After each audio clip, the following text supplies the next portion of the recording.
I'm Frank Cottrell-Boyce, Waterstones Children's Laureate, and I'm here today with BookTrust to visit the University of East London Baby Dev Lab, where we are going to speak to Professor Sam Wass about what happens inside a baby's brain when you read it a story. Our brains and bodies naturally work through rhythms, so rhythms create stability, rhythms create meaning. And we know that as adults our rhythms are fairly stable. And when we're reading to kids, we're creating strong and stable rhythms at lots of different timescales. Our children kind of latch onto these rhythms, and it helps their own rhythms, which are naturally messier, to become more stable, to become more predictable, to become more kind of adult-like. And we know that that helps them to be calm, and we know that that also helps their brains to learn to kind of make sense of these rhythms and to understand language. So the scan is underway, and now we're looking at this.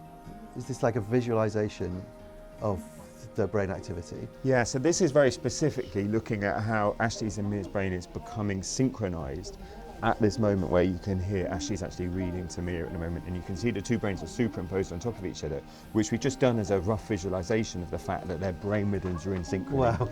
Wow. So what's happening is Ashley's speech is creating strong rhythms in her brain, and Mia's brain is tracking on, is latching onto these rhythms that Ashley's creating, and it's helping their brains to get into the same state at the same time. So it's like a song and she's joining in.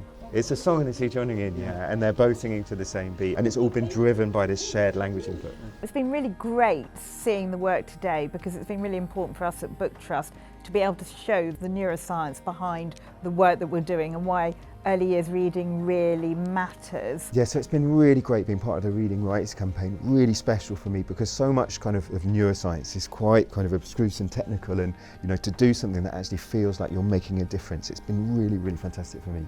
I've always known that reading with a child was an enriching experience and a bonding experience and something great.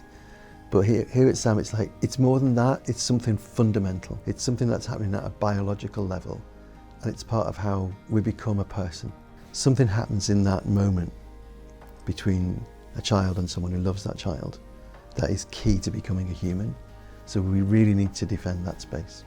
The change we want to see out of the Reading Rights campaign is to get on the widest agenda possible that reading is not just about education and literacy, that the wider benefits of shared reading, happiness, well-being, emotional connection and bonding, as well as speech and language, are absolutely key and come straight out of shared reading with a small child. We're launching the Reading Rights Report. This is Frank and BookTrust's vision about how we bring together the really critical coalition of people who can get shared reading across the country to make sure that every child in this country is read to from the earliest age. With the Reading Rights Report, I'm asking for help to make this vision a reality. It's really, really urgent, but it's also really achievable.